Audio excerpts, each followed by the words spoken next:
Как легко двигаются, да? Мобильный отключить.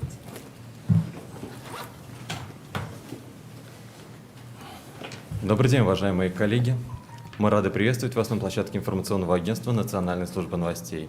И сегодня у нас состоится пресс-конференция, посвященная рабству в 21 веке и тому, как мигранту не попасть в это самое рабство. Я с удовольствием представляю участников нашей сегодняшней пресс-конференции. Председатель профсоюза трудящихся мигрантов Каримов Ринат Исмагилович, председатель общероссийского общественного движения «Таджикские трудовые мигранты» Шарипов Карамат Бавкович и вице-президент фонда миграции 21 век Власова Наталья Ивановна. Ну что ж, последние случаи с современным рабовладением, я думаю, всем знаком. Буквально на днях житель Подмосковья нашел в строительных материалах запиской с просьбой о помощи. К сожалению, данный случай является не единственным. И о том, какие еще случаи знакомы нашим экспертам, мы постараемся обсудить. Ринат Исмагилович, давайте начнем с вас. Интересна ваша точка зрения по данной ситуации. И знакомы ли в вашей практике подобные ситуации, подобные случаи? Пожалуйста, вам слово. Спасибо. Где-то прошла информация о том, что местные полицейские пошли туда и ничего не обнаружили. На этой лесопилке работают граждане Российской Федерации, всем довольны. Но, к сожалению, мы не можем эту информацию проверить. У нас так устроено, что значит, у нас нет каких-то рычагов, нет каких-то способов для того, чтобы информацию, которую выдают либо правоохранительные органы, либо какие-то другие ветви власти, нет возможности проверить, так это или не так. Поэтому было ли там рабство или не было, мне трудно сейчас сказать, но я могу только подтвердить, что вот за 10 лет работы нашего профсоюза все, что делается за высоким забором, за глухим забором, все, что на какой объект нельзя попасть, это можно с большой долей вероятности считать, что там не все нормально. Это вот что такое? Это строительные объекты, которые охраняются примерно как режимные какие-то в советское время войсковые части. Например, вот Иркутская область. Я, когда был инструктором Центрального комитета комсомола, я в том числе отвечал и за Иркутскую областную организацию, много там ездил, и я не очень представляю, зачем, например, в лесу, там, на лесопилке строить большой высокий забор. Вот в центре Москвы, например, там, где строится Москва-Сити или какой-то жилой комплекс, это вот высокий забор, понятно, для того, чтобы неожиданно вдруг кто-то не мог прийти с какой-то проверкой, да, миграционной службы, например, чтобы пока можно было выяснять на проходной, кто вы такие. Значит, да я вас первый раз вижу, да вот у нас есть предписание, да мы плохо читаем. И, в общем, полчаса можно мурыжить, потом, да, пожалуйста, проходите, у нас никаких вопросов нету. Мы вместе с вами сейчас пройдем по этажам строящегося дома.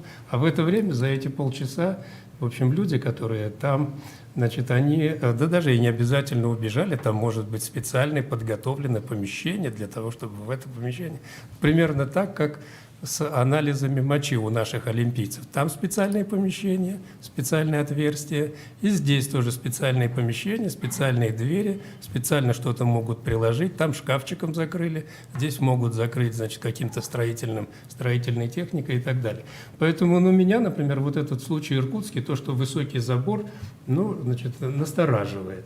Знаем ли мы случаи рабство? Да, мы знаем, хотя наш профсоюз с этим меньше сталкивается, чем вот Карамат, у него больше фактов. Например, я могу твердо сказать, потому что сам смотрел ролик, мы проводим семинары для мигрантов, рассказываем им, что нужно делать в Российской Федерации, что не нужно делать, нежелательно. И там на одном из этих семинаров месяца 3 назад МОМ, Международная организация по миграции, любезно предоставила нам ролики.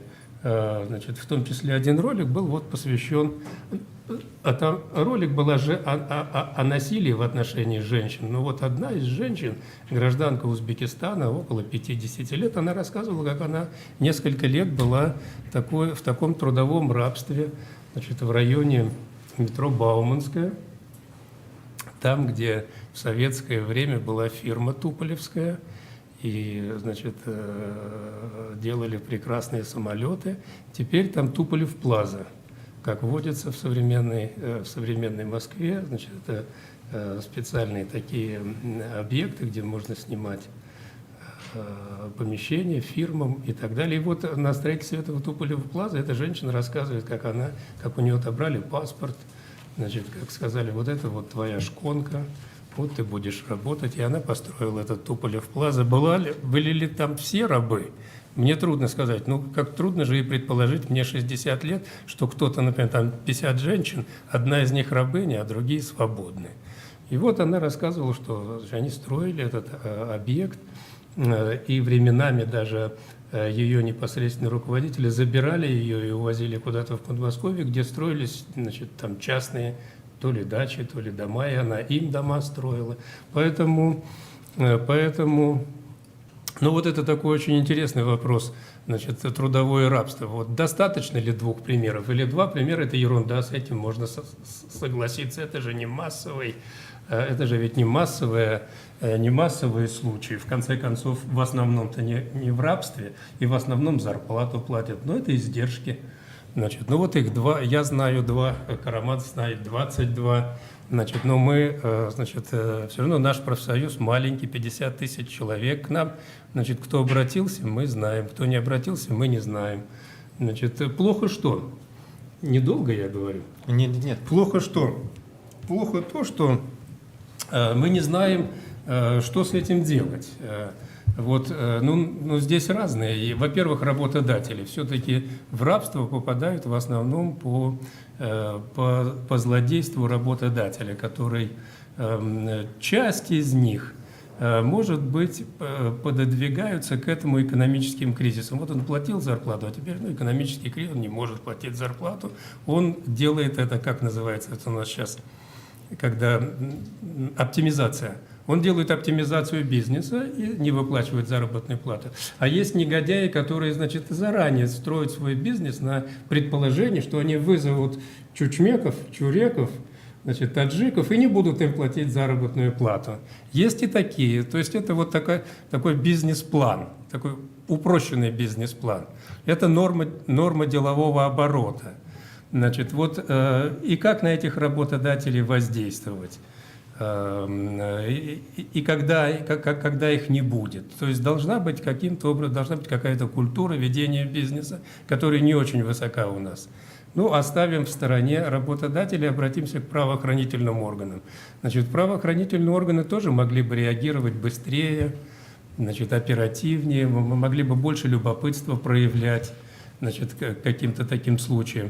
Но, значит, вот мы, например, сталкиваемся, ну, тоже в основном хорошие полицейские, в основном бабушки помогут перейти дорогу, могут чемодан тяжелый поднести ей из метро. Но есть плохие полицейские, которые, значит, то ли специально он приходит в полицейские для того, чтобы иметь возможность вот такого незаконного заработка, то ли, может быть, его те же самые экономические трудности, значит, пододвигает вот к такого рода оптимизации его семейного бюджета. Значит, вот что должно произойти, чтобы полицейские, российские полицейские были примерно как финские полицейские или как, значит, шведские полицейские, которые, значит, у которых карман зашит, значит, которые стоят на страже интересов общества. Вот таких полицейских тоже нету. Значит, ну и самокритично я хочу сказать значит, и к мигрантам. Вот мигранты приезжают сюда на работу, значит, не знают, куда едут, какая будет работа. Слышал просто, что в Москве можно зарабатывать большие деньги. И он заканчивает там 11 классов в Узбекистане, ни б, ни м, по-русски, приезжает сюда, значит, ищет эту работу, на первую попавшуюся работу, на первое попавшееся предложение клюет, ему говорят: слушай, будешь 3000 рублей в день, Значит, отдай свой паспорт, мы сейчас тебе, значит, сделаем все документы. Документы не делают, через месяц он становится нелегальным. Значит, ему говорят, слушай, ты уже не выходи с работы, потому что могут тебя на улице задержать. Значит, не выплачивают ему заработную плату. Когда он начинает возмущаться, ему говорят, слушай, у меня брат в ОМОНе работает или в ФМС, я сейчас вызову, он тебя депортирует. Часть этих мигрантов мы, значит, где-то на улице, значит, через свою газету говорим, приходите в профсоюз, вступайте в профсоюз, приходите на наши семинары. Значит, семинары в субботу, каждую последнюю субботу. Они говорят, мы не можем на ваши семинары, потому что мы приехали работать сюда. Значит, вот прийти на семинары для того, чтобы услышать, как нужно работать, для того, чтобы иметь возможность защитить свои законные трудовые и социальные права. Часто работают, не знают даже у кого работают, не знают названия организации, и уже не говоря о том, что не имеют трудовой договор. Вот поэтому случаев мы знаем немного, отвечая на ваш вопрос. Вот по цифре можете сказать, например, за последний год сколько было к вам обращений представителей там, мигрантов, которым не платили заработную плату? Которым не платили заработную плату. Может быть, вы помогали решить этот вопрос? Ну, вы знаете, это тоже не так много. Вот мы в нашей газете ведем какую-то статистику. Вот за 10 лет к нам обратилось порядка, значит, 250 не человек, а 250 случаев. За одним случаем может 100 человек находиться, за другим случаем может находиться одна уборщица. Вот таких около 250 обращений и порядка 50 миллионов рублей, то, что удалось вмешательством профсоюза заставить работодателей выплатить им заработную плату. Причем это разные сферы. Если раньше это было в основном стройка, то теперь мы сталкиваемся с этим о том, что и на рынке могут задерживать заработную плату. И вот последний такой коллективный и самый яркий случай – это на строительстве новых переходов и новых станций московского метрополитена, где, оказывается, также массово привлекаются иностранные работники в качестве горных рабочих, проходчиков, газоэлектросварщиков и так далее. Вот там, значит, организация, в которой работало более 1000 вот таких иностранных граждан из Таджикистана и Узбекистана, имела задолженность заработной платы за 5 месяцев. При этом нарушались трудовые нормы, которые установлены в Российской Федерации Трудовым кодексом. Например, у нас 40-часовая рабочая неделя, под землей 36 часов можно работать. Они работали по 12 часов. Ну, 1 час на перерыв.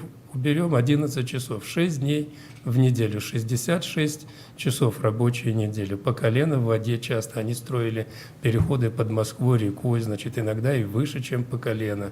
Значит, и вот они за этот свой, в общем, по сути дела, геройский труд, значит, они имели вот такие задержки, и мы говорили тогда мэрии, что нужно признать, что, значит, либо московское метро строится методом народной стройки, значит, либо признать, что иностранные граждане являются соинвесторами строительства московского метрополитена наряду с московским правительством. Вот московское правительство – заказчик значит, строительства московского метро, и оно выделяет деньги. Но и иностранные граждане тоже. Они не являются заказчиками, но тоже финансируют строительство московского метрополитена.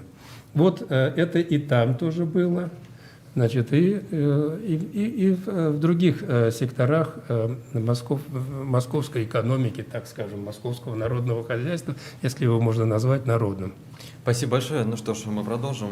Кармат Бакович, интересно ваше мнение. Был ли в вашем случае опыт, когда таджикские трудовые мигранты к вам обращались по таким случаям, что они содержались в рабских условиях? Пожалуйста. Добрый день, уважаемые коллеги.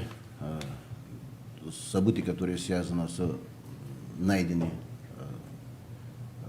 записка у гражданина Киргизии, в частности, связана, в этом принимал участие и помог довести до правоохранительных органов российского государства гражданин России, русский человек, который привозил этих древесины. Вы обратили на самое главное внимание, что не гражданин, который там иностранный пришел к сотруднику полиции, он где-то хотел прятать, и чтобы забрали, передали. Возникает вопрос, А почему боятся сегодня трудовые мигранты и даже граждане России, мы если говорим о рабстве, а не идти к правоохранительным органам? Потому что завтра они сами будут виновными. В первую очередь, если он пришел туда бы, даже был бы у него патент, не был бы договора. Если был договор о патент, не было у него постоянное место регистрации, где он проживал, за землю охотиться дальше. Вот это все говорит о том, что сегодня куда смотрят власти. Не только российское наше государство, где президент избранный народом в странах донора.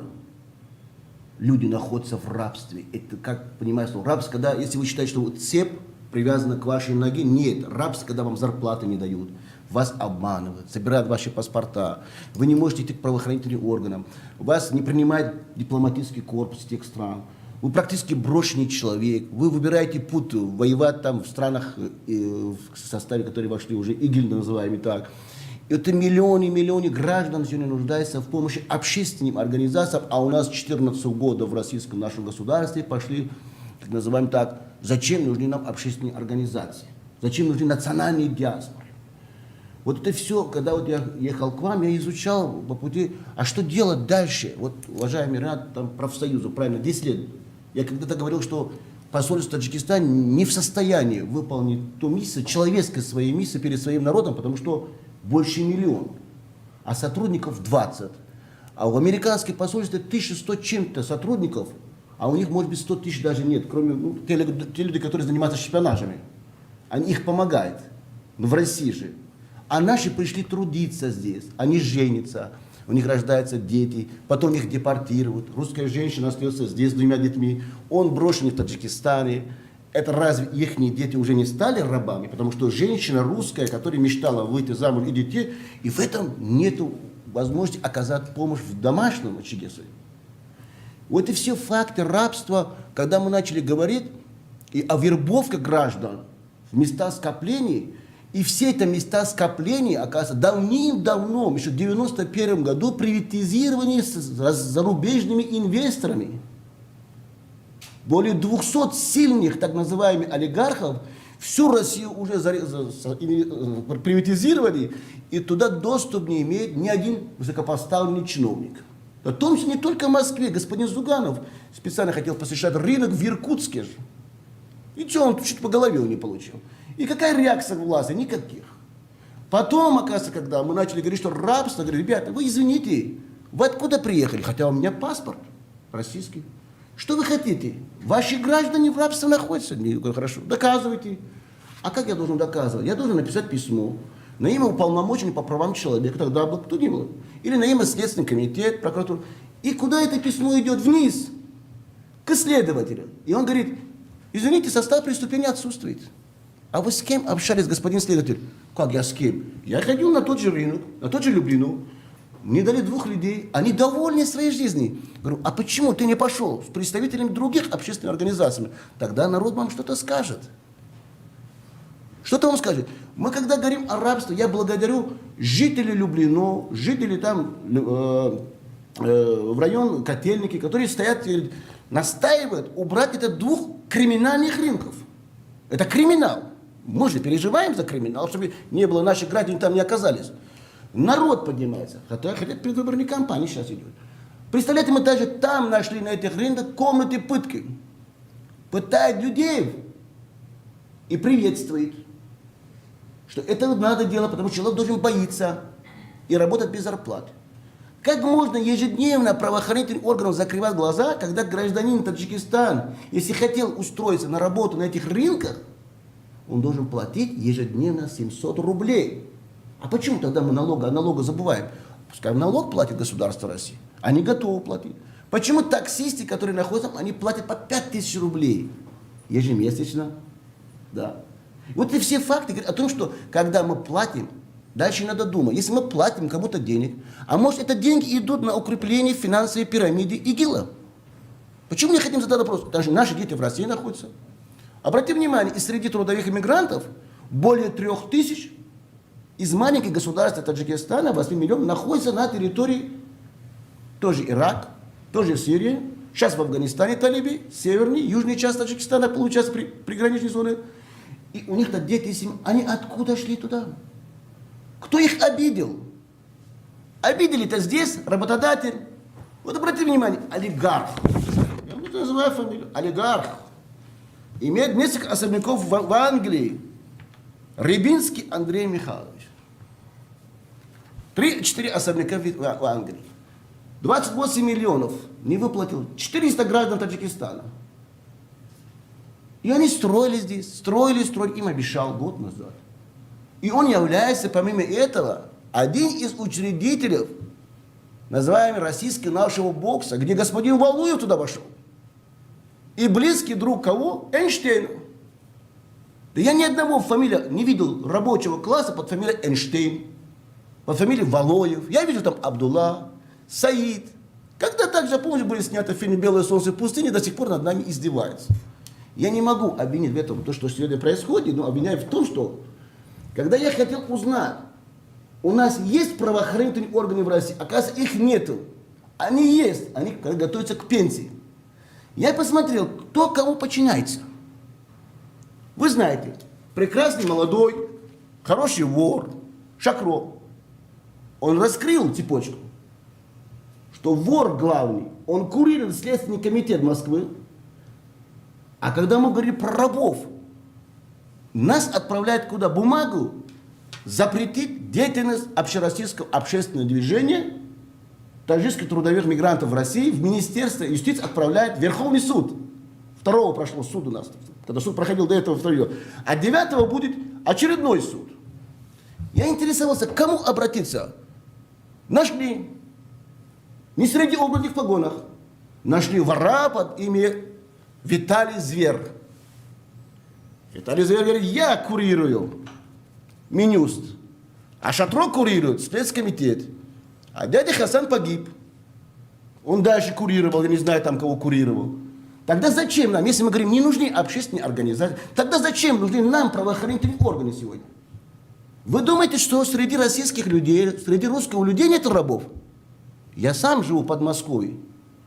Я что-то приобрел и подключал воду. У русского человека, отец ветеран, с него требуют 250 тысяч, чтобы воду подключать. Газ подключать. Это разве не рабство превратили сегодня нашим русским людям же? Это русские люди, которые нам все создали, Советский Союз, последующие страны СНГ.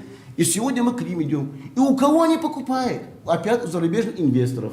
Фамилии каких-то есть учредители Гусинский, покойный Березовский. Их полно, понимаете, когда смотришь в вечернее время телевидения, у меня дым становится в голове.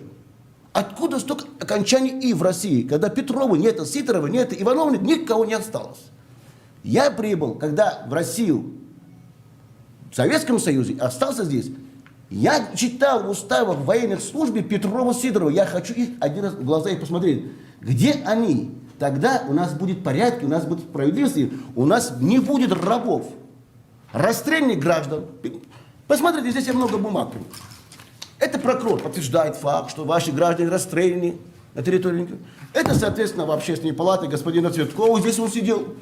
Он говорит, совместно можно провести рейдов. Он до обеда идет как председатель офицеров России, Вишняки, а после обеда идет как, соответственно, председатель по работе безопасности общественной палаты России с правоохранительными органами.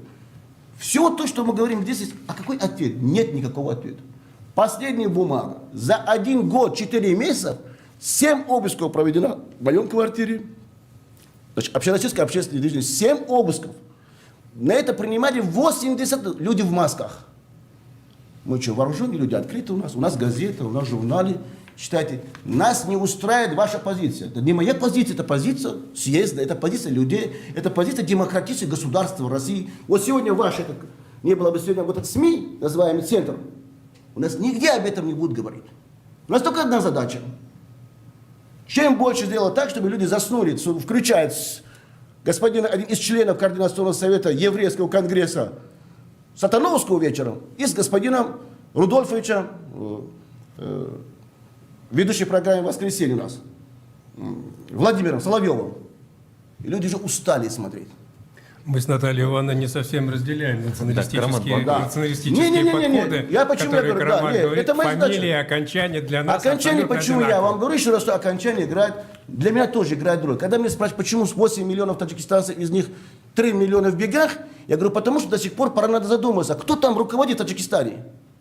Там тоже есть клановая система, там есть другие. Это мы должны говорить. И никогда русский человек не станет президентом Америки. Никогда не станет.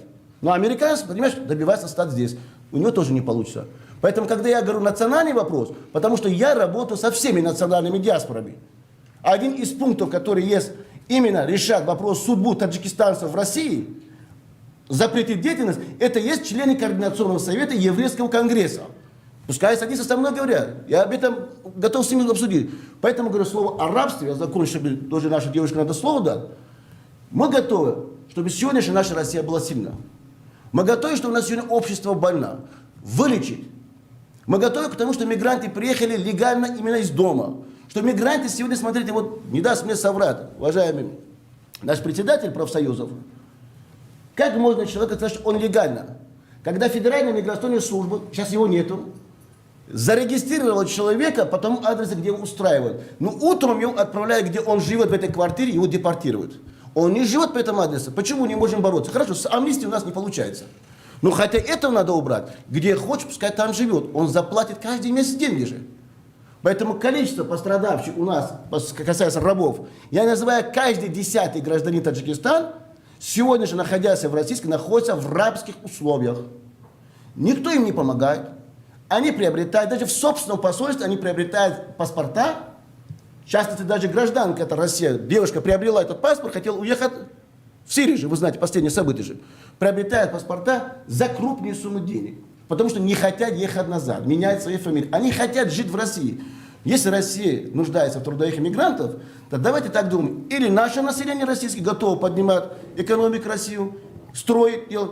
Или будем, соответственно, обращаться к тем странам-донорам, ну, с учетом, чтобы их права не были ущемлены. Пока я вижу ущемление прав.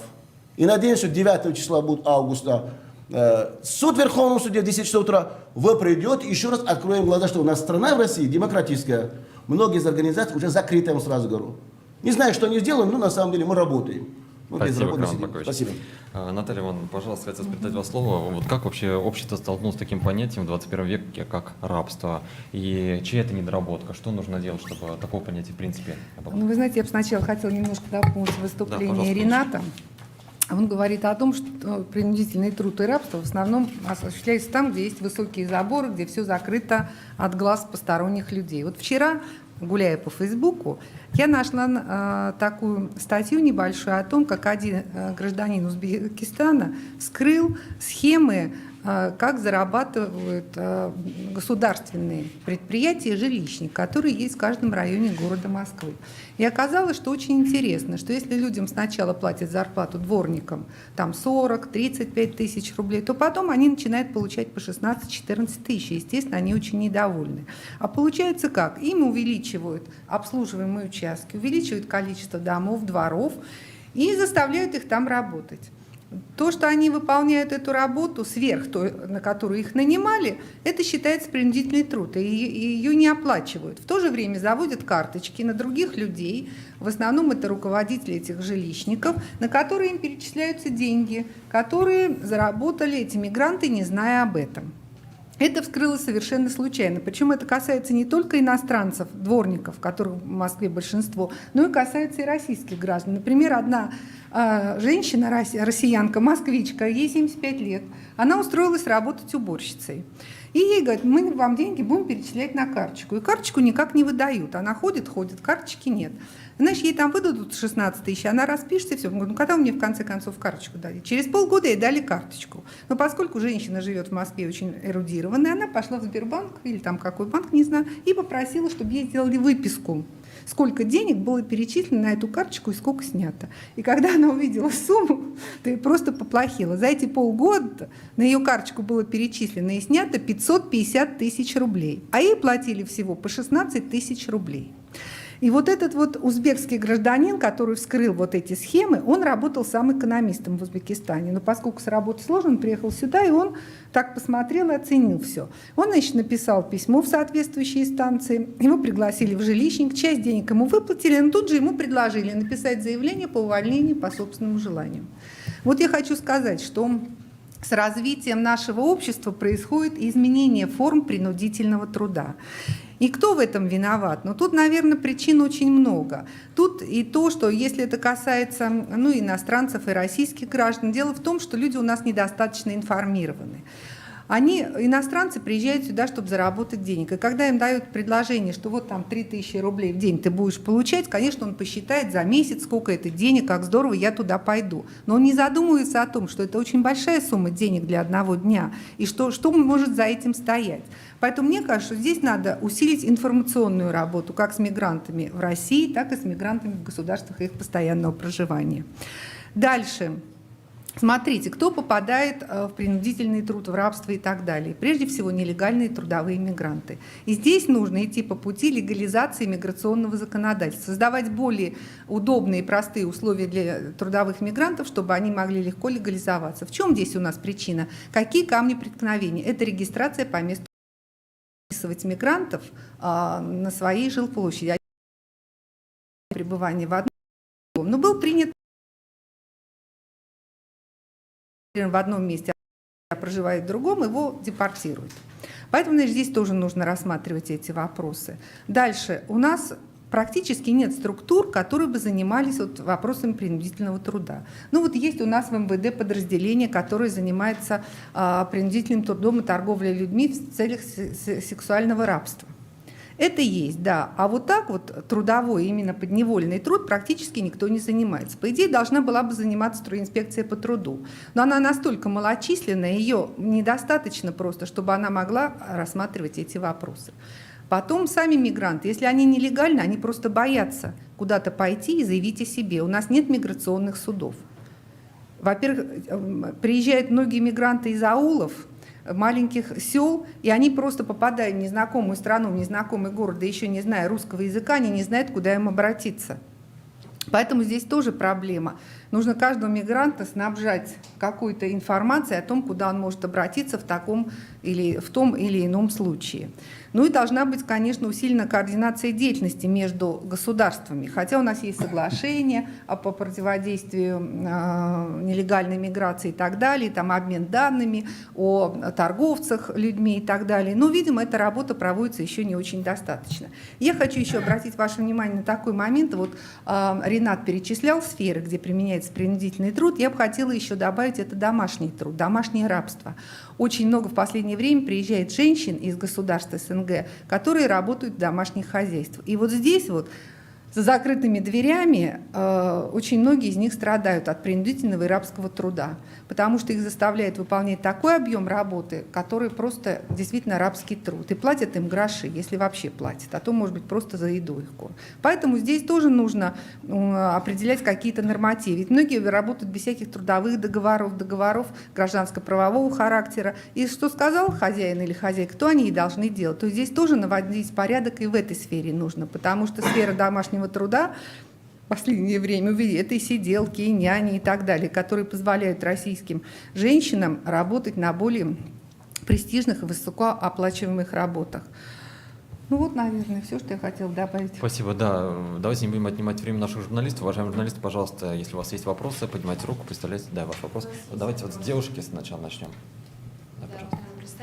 Да, представиться, ваш вопрос. Работает. Меня зовут Ирина Журавлева, телеканал 360 градусов Подмосковье. В общем, мы рады, конечно, что житель нашего региона поднял всю эту историю. Так скажите, есть ли у вас сейчас какие-то разработки, наработки, как вы снабжаете, может быть, какой-то информацией трудовых мигрантов, что им делать, как куда попасть, что-то есть у вас какая-то, не знаю, памятка, набор правил, как вы с ними ведете работу? Спасибо. Вы кому адресовали? Давайте и вам, и вашему коллеге. По старшинству тогда. Пожалуйста. В Союзе старшинство. Спасибо. Конечно, у нас есть газета «Вести трудовой миграции». Мы старались выпускать ее каждый месяц. Сейчас, правда, несколько месяцев перерыв. У нас, конечно, есть брошюры, эти семинары, о которых мы говорим. У нас есть карточки круглосуточной юридической помощи.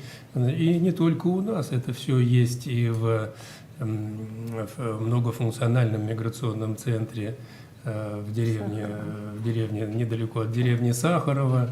Это есть и в ну, не такое большое количество неправительственных организаций, но тем не менее есть, которые специализируются на вопросах миграции, и у них тоже есть эти, значит, какие-то буклеты. Такую информацию распространяют международные организации, такие как МОМ, Международная организация по миграции, Красный Крест и так далее. То есть это все есть в достаточном ли это количестве? Ну вот в нашем профсоюзе в достаточном. Там, значит, Ну, важнее все мигранты, члены профсоюза. Да, там все это лежит, в любой момент можно взять, но не все проходят через нас. Было время, мы в поездах ездили и раздавали это, значит, вот эти вот брошюры. Раздают ли сейчас на вокзалах, попадает ли это? Ну, в общем, пытливый мигрант, значит, который ну, хочет соблюдать законы и ищет возможности их соблюдать, у него есть возможность это все найти. Кроме того, что это в интернете, безусловно, все есть. Но много ли таких пытливых мигрантов? Немного, не так много. Основная масса все-таки это люди, которые, ну, хотя они и не русские, но на русский авось едут, авось да небось. Значит, по каким-то, значит, своим каналам полученной информации кто-то из кишлака устроился, из родственников зовет. И это не факт, что, например, в рабство можно попасть только от российского гражданина. В рабство можно попасть таджику и от таджикского гражданина. Это еще, может быть, даже более изощренное рабство иногда бывает, потому что тут они знают ментальность друг друга, знают, на что надавить и так далее. То есть в этом отношении бизнес, он интернационален.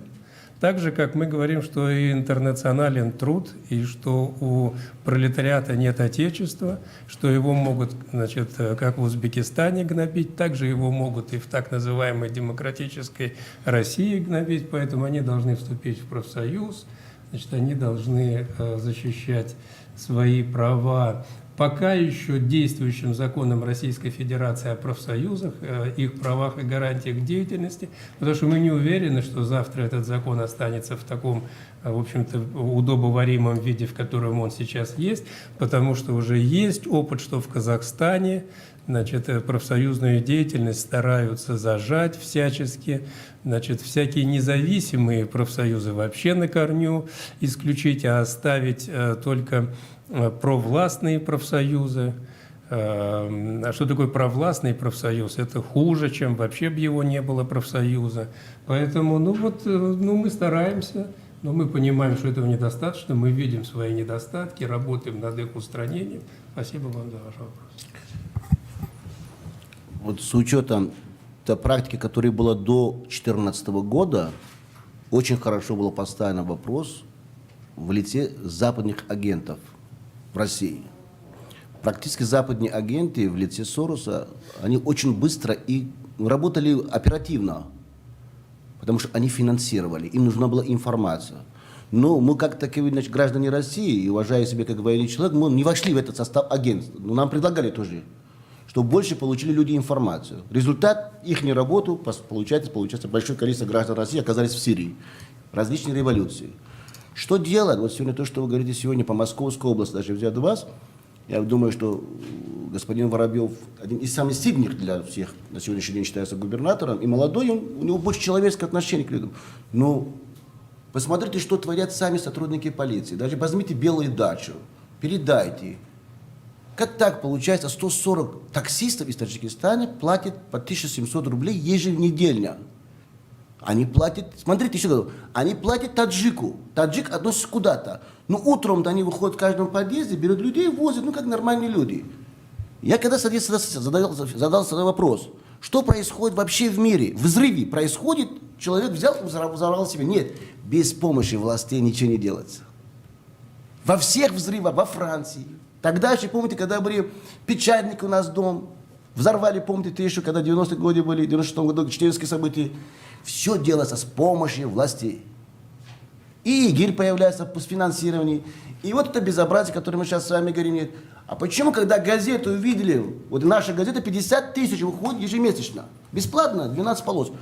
Если с этой газеты человека увидит сотрудник полиции, даже в машине увидит, они говорят о рынках, у нас снято большое, РЕН-ТВ снял, показывал, вы не показываете же. Что с человеком сделали? Забрали газету, его головой прямо в мусорный ящик. Охрана сделала. Вы не имеете права читать. В этой стране, когда мы говорим, мы державой, да наоборот, мы помогаем власти. Пускай люди читают, пускай получают информацию.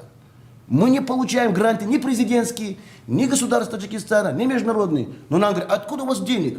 Вы поймите, народ приходит, говорит, не пишите мое имя, фамилию, я готов вам деньги оставить, дайте, хоть газета опубликовалась у вас. Говорите о всех этих бед, о хороших. Поэтому сегодняшнем больше для нас криминально является среди мигрантов, правильно объяснить, что самих таджиков создали такой рынок, пирамиду, что они держат своих граждан в заложниках. Мы об этом говорим. Но попробуйте, я сейчас пойду, говорит, 9 миллионов рублей, садовод, где находится? В руках 6 таджиков не платили там 400 граждан. Только вчера мы получили, в 2015 году была бумага, что прокурор взял за дело. А как взял? Мы отправляем бумагу в прокуратуру России, прокуратура России меры не принимает. Мы идем с бумагой, я лечу в Таджикистан, отдаю бумагу жалобе граждан, прокуратура Таджикистан обращается, соответственно, Министерство иностранных дел, МИД Таджикистан обращается в посольство, как Россию, и только после вмешательства на уровень государства начинаем искать, где это воры. Они на Канарах отдыхают, таджики сейчас. Это все хаджи, там 6 братьев. Они прикреплены к какому-то власти, местному, соответственно, органам власти нашей. Но это совместно, что предпринимать, чтобы подобное не было. Подготовить надо там, в странах доллара, потом ехать сюда. Мне жалко вот мой народ. Я бы ни одного человека не отправил бы в Россию, не только в других странах, пока он не будет подготовлен специалистом. Не отдам, потому что мне жалко, это мой народ, это мой кровь, получается, таджикский у меня. Ну не отпускай, пускай Абдулла платит. Я займу это кредит у китайцев. 5 миллиардов. Покормлю вас 3 года, с вас делаю специалистов и умных у людей с различными азбуками изучения китайский, английский, русский язык. После этого отправляю господину Ренату. Если он возьмет, потому что он профсоюз в России. Не 50 тысяч, а надо 5 миллионов брать, или 13 миллионов мигрантов в России. А куда они ходят? Черт его знает.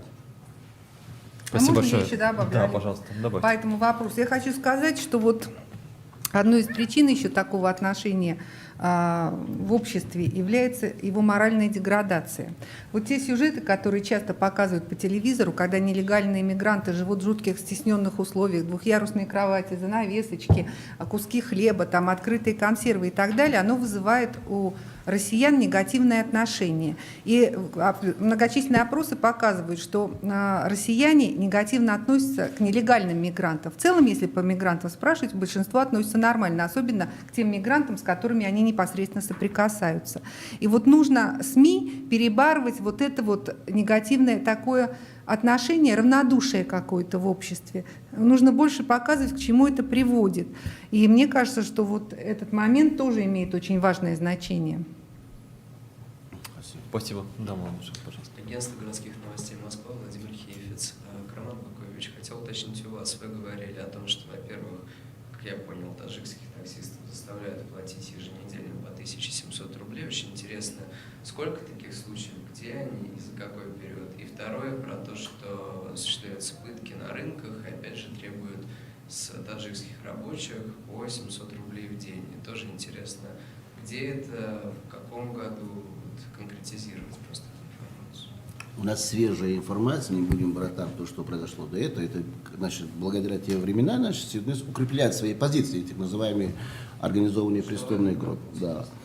Вы знаете, что после событий на Хованском кладбище где-то 1300 граждан были легальны, потом стали нелегальными, и были там расстреляны 5 граждан Таджикистана, то есть 3 погибли. И сейчас 5 даже граждан Таджикистана находятся в тюрьме. Они вообще не принимали участие. Там принимала участие, значит, группа там здоровые силы или там, ну, в общем, такая-то спортивная у нас клуб есть. Вот обратите внимание, когда о таксистах, у нас более 1000 таксистов нелегальных. Ну, как они, вот купил машину таджик, да, он возит своих отцу на рынок. Ну, обратно он возвращается, позвонил там брат, везти дальше. По отношению к ним налог ввели. Вот недавно я находился буквально, если даже отправил Следственный комитет по отношению начальника уголовного розыска Люблино, прошу возбудить уголовное дело, я не имею права. Прошу рассмотреть, возбудить уголовное.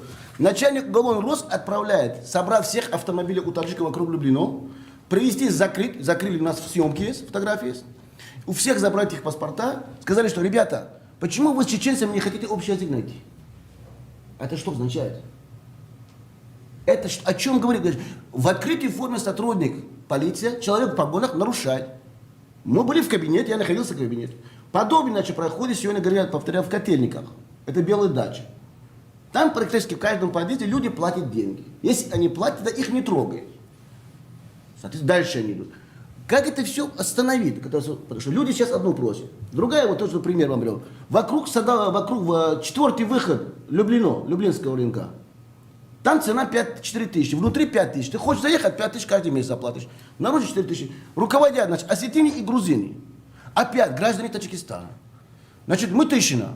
Опять граждане Северокавказа. Командуют над таджиками.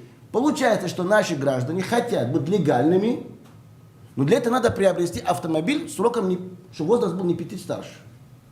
Ну, многие таксисты, многие маршрутки передают таджикам же свои автомобили. Даже в Одинцово там, по-моему, сотрудник ОВД имеет 11 маршрутов, благодаря таджикам они возят. 11 имеет сотрудник полиции. Ну, это было года 2 назад даже. Сейчас не знаю, может у него 25 стал. Таджики возят, привозят. Нас волнует. Почему, если такая сильная диаспора Таджикистана, если таджик идет, открыто платит МВДшникам, платит там, это называем ОПГ, да, платит там директора, хозяина рынка, а при этом они не имеют единого центра адаптационного, надо платить за аренду, не имеют, соответственно, медицинского центра, не имеют ничего, потому что они говорят, на самом деле, как еще вам платить? Самим жалко, у них даже копейки просить. Но это происходит в нашем современном, сегодня российском нашем государстве, в частности, Москва и Московской области. Но это есть. Но выгодно, почему их не трогает? Потому что они готовы выполнять. Но мне один таджик сказал, вот посмотрите, что вы хотите с нами сделать? Помочь? Вы наоборот ухудшите ситуацию. Потому что в структуре МВД ни один таджик не работает. Куда не идешь? Обязательно чеченец там полугенерал. Обязательно азербайджанец полугенерал юго-западному. Или генералы ходят. Другие люди, которые в погонах, нет у таджиков ни одного даже рядового сержанта милиции. У нас более 600 тысяч получили гражданство. 600. Во всех структурах, когда правоохранительная речь идет, если таджика туда мы отправляем, то ему дорога закрыта. Даже люди закончили Академию МВД в Москве с красным дипломом, им не дали доступ. Ну какой доступ? Пройти просто участковый или помочь по участковой работать. Запрещено, потому что этот криминал как-то надо закрывать, его невозможно закрыть. Пришел таджик, может он хочет работать, может честно будет работать. Поэтому хотелось, чтобы сегодня правоохранительные органы работали совместно с общественными организациями. Мы готовы помочь. Да у нас достаточно есть те бумаги, которые уже предоставлены верхам. Везде состав преступления отсутствует. Но вот случаи с пытками на рынках и с тем, что рабочих заставляют платить по 700 рублей в день. Да. Во-первых, за что заставляют платить? Это в Москве и в этом ли году? Вот посмотрите, пытка, это всегда, мы говорим, самое страшное для человека. Это есть. Это есть видео у нас, мы вам покажем. Все покажем, мне ничего не закрывает. Даже следователь я предлагал, покажу вам. Если касается пытки и платить людям деньги, вот смотрите, вы пришли на рынок, вам 18 лет. Вы покупаете за 25 тысяч эту телегу. Находите. Потому что ты думаешь, зарабатываю больше. Я таскал там китайцев, пятый, мне дают деньги. Вот вы сумку вязали нам на вокзал, правильно? И вам отдали там 100 рублей. Дальше это гражданин что получается? У него, может быть, на следующий день вообще денег нет. Ну, денег, может быть, нет, потому что никто ему не заплатил. Он не нашел этот рузак переносить в другое место. И он там становится в долгах. Потому что в этот день надо 700 платить. А паспорт у него находится у бригадира, у хозяина рынка, там помощников, правильно же? Он там остается. Ему задача платить ежедневно 700 рублей. Это уже ставка. До начала этого года было 500 рублей. 700. Умножайте 13 тысяч граждан, которые сегодня, так сказать, арабу таджиков, ежедневно платят 700 рублей. Вы знаете, какая сумма? Можно строить хорошую школу, другие вещи и создать им общежитие. Вот этого нету, понимания, понимания работодателя с этим, тем более с национальными диаспорами. Нет вообще. Я, честно говоря, не хотел сегодня сказать, я скажу вам. Я нашел заказчиков среди этих двух рынков, бывших генералов, и встречался с ним, которые заинтересованы, чтобы, если так дальше будут себя вести общероссийское общественное движение, то нам в России больше ничего делать. Если услышат наш голос в Кремле, тогда им просто здесь больше некак, значит, иметь финансы, которые даром вот так берите и все. Они этого боятся. Работодатели обращаются в Минюс, в прокуратуру, что закрывайте эту организацию. Вот хорошая организация, с левой стороны, справа, они нужны нам. Вот этих не нужны. Давайте совместно, независимо, какое будет решение Верховного суда, достаточно у нас есть другие задачи, мы выполним предложенные нами, нашими гражданами, гражданами России, чтобы наши граждане не стали и не становились дальше в рабских тех условиях, которые сегодня созданы. Пока рабство, по-другому не могу эту фразу как-то заменить. Спасибо. Да, пожалуйста. Пожалуйста. Радио 1, Ирина Аведова. Скажите, пожалуйста, вот кто из вас может немножко рассказать, как же быть вот с этой запиской-то из Иркутска? Будете все-таки? Или какая организация будет что предпринимать дальше? Вы сказали, ничего там не нашли, и все, да? Это как бы замерло. Но мы ничего не будем предпринимать, это не функция профсоюза, это не члены профсоюза, поэтому мы не правозащитная организация. Мы просто прочитали, удивились. Ну, здесь поймите разное всегда. Я думаю, что правоохранительным органам надо всегда делать выводы. Если подобное есть записка, это уже сигнал. Надо предпринимать меры, надо предпринимать. Единственный, значит, гражданин, который, ну, он не будет говорить о себе знать, он куда-то уже, может быть, в другой регион переехал. Но это есть. Он говорил нам, правозащитникам, профсоюзам, подобные вещи есть в России. И российские граждане находятся в рабстве. И я все это вижу, а Малахов много чего показывает. Там еще похлеще показан Малахов. Да. Да, может быть, добавить, Дмитрий Иванович, по поводу этого события? Какого? Ну вот, про который спрашивал коллега-журналист. Записка. Ну что про него еще рассказать? Уже, по-моему, тут рассказали все. Ну, Нового пока ничего нет. да, пожалуйста. Добрый день, Екатерина Сидорович. Вот я хотела задать вам вопрос. Скажите, пожалуйста, вот как можно оценить работу ФМС в составе МВД? Насколько она стала более эффективной? Вообще вы чувствуете разницу? То есть что изменилось вот и для вас, как для общественных организаций? Когда обращаются к вам люди, вот как вы вообще вы ведете работу как бы с ФМС, вы общаетесь с ними? Что происходит на данный момент? Вы знаете, пока еще Главное управление по вопросам миграции МВД России, оно окончательно не сформировано. Еще не утверждены окончательно все сотрудники. А на местах вообще ситуация жуткая, потому что многим работникам уже сказали, что они работать в новой структуре, в новых органах на региональном уровне не будет. Они дорабатывают до декабря, потом их увольняют. Поэтому настроение людей не очень хорошее. Во многих регионах вообще прекращают прием или очень незначительный прием людей, которые приезжают в Россию, и беженцев, и переселенцев, и так далее. Но в целом в МВД передача, тут у меня, например, отношение двоякое. С одной стороны, паспортно-визовая служба, которая была в составе ФМС, это издавна было в структуре МВД. Значит, контроль иммиграционный тоже относится к МВД. Преступность среди мигрантов и в отношении мигрантов тоже функция МВД. А вот то, что касается трудовой миграции, то, что касается, допустим, реализации государственной программы добровольного переселения соотечественников, мне кажется, эти вопросы в МВД никак не вписываются. И вот не знаю, до 1 декабря должна завершиться вся эта реорганизация. Вот наша структура писала предложение в аппарат президента Российской Федерации о том, чтобы вопросы трудовой миграции и реализации государственной программы добровольного переселения соотечественников, там учебная миграция, ну все, что связано с экономикой, они были переданы ближе всего, это подходит к Министерству экономического развития, поскольку вот в концепции государственной миграционной политики поставлена задача использования миграционного ресурса для экономического развития России. Но пока, к сожалению, у нас этого не происходит. Поэтому здесь трудно сказать, что будет как. Может быть, после выборов в Государственную Думу будут еще какие-нибудь изменения. Но во всяком случае, вот то, что эти вопросы трудовой миграции, вот, сопряженные с ней, попали в МВД, это, на мой взгляд, не здорово. Можете еще что-нибудь добавить?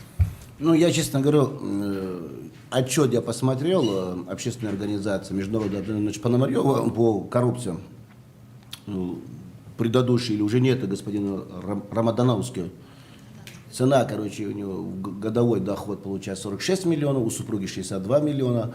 Потом, значит, вот, секретарша там, нашли 22 миллиона она получила, благодаря, что работала там кредит. Тогда не было у нас, и на самом деле не было у нас федеральной миграционной службы. Я когда посмотрел совет общественный при ФМС, вы представляете, вот там нет ни одного нормального человека, который уважал бы народ, который оттуда приехал бы. Они просто собирали посредников.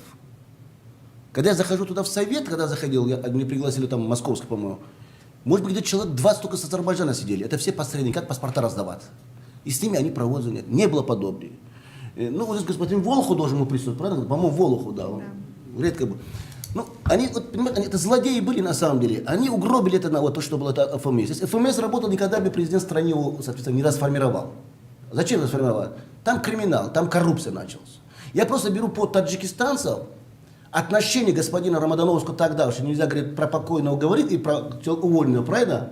Некрасиво же. Ну, просто вы спрашиваете, я видел отношения, межгосударственные отношения Таджикистана между Дивонаевым и его, практически наш народ стал рабом. Это они благодаря оба сделали. Вы знаете, сколько мы удостоверений поймали? Более 100 удостоверений были выданы гражданам Таджикистана, как представители Таджикистана в России по линии миграции. Более 100. А их всего в штате 22. В разных регионах. Знаете, чем занимались? Я вам говорю открыто. Они занимались сбитом наркотиков. Даже я улетел в Омск, вот буквально месяца 2-3 назад Рустама закрыли, Руслан, с отцом вместе. У него удостоверение, он за 10 тысяч долларов приобрел-то. Куда мог, туда ходить в Омске. Об этом мы говорили, информировали на нашем сайте. Меры, ну сейчас уже начали принимать меры. Почему, я не знаю, ну принимали его слишком поздно. Может, после Рамадановского приняли. Ну, практически сопровождение. Люди, даже находясь, которые занимались сбитыми наркотиками, они были довольными. В отделах полиции по звонку ФМС их отпускали. И да, и оказались в тюрьмах. Хотя они грамме продавали. Когда вот последние события, знаете, по Сибирскому округу, российские наши правоохранители мешками привозят с Таджикистана. Мешками они. А у нас 5 грамм. Получают 14 лет, а мешками 5 лет. Это о том, что сегодняшний федеральный миграционный если уже находится под контролем МВД, ну, мы знаем, что у нас МВД. Есть хорошие на самом деле люди, есть вообще же испорченные в этом направлении. Но Россия-то большая.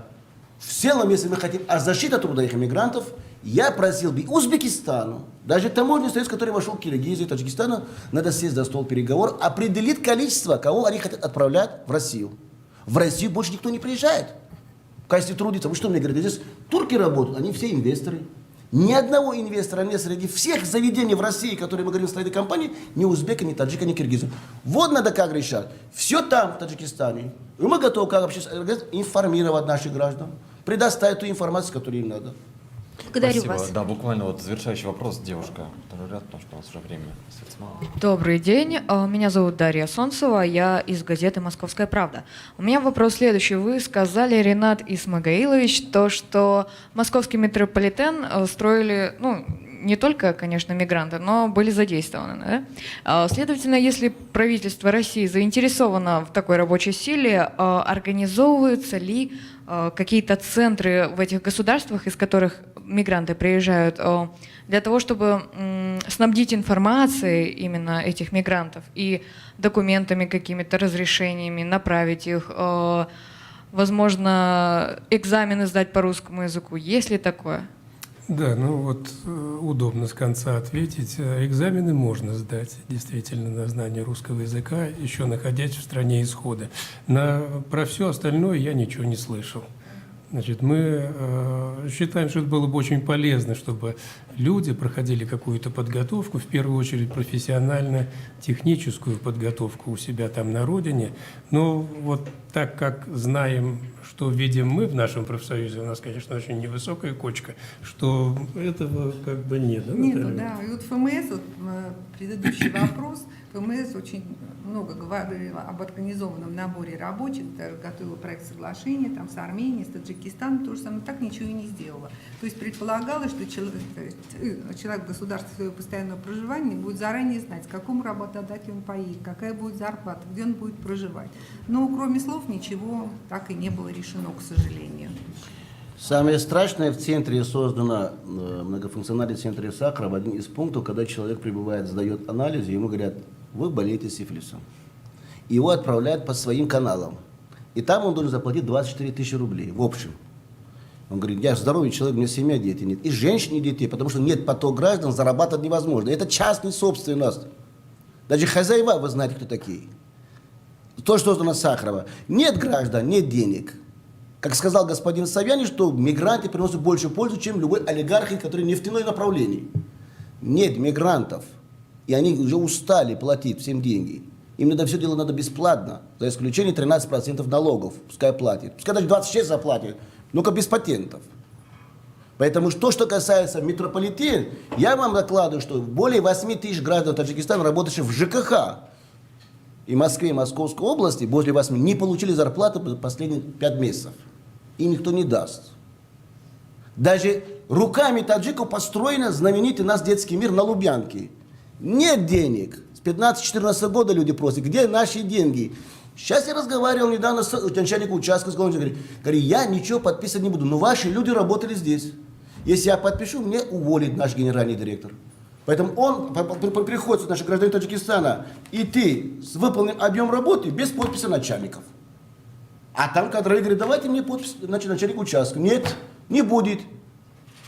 Кто в этом заинтересован? Давайте вот все задавать вопрос. Как так получается, людям хотим не платить, в открытой форме, не будем платить вам деньги, но при этом мы агитируем их на работу прийти. Значит, получается, в нашем государстве, где мы с вами живем, до сих пор законы не работают. Ни одного работодателя я еще в тюрьме не видел. Ни одного не видел. Куда это столько денег девались? Миллиардики должны были отправить таджиков по Москве рублями. Нет их денег, они никогда их не увидят. То, что мы возвратили больше 600 миллионов за последние 3 года. 600 миллионов возвратили. Это благодаря средствам массовой информации, благодаря нашему участию. Это называем сейчас... Вот сейчас я сказал по отношению олигарха, который в Америке находится.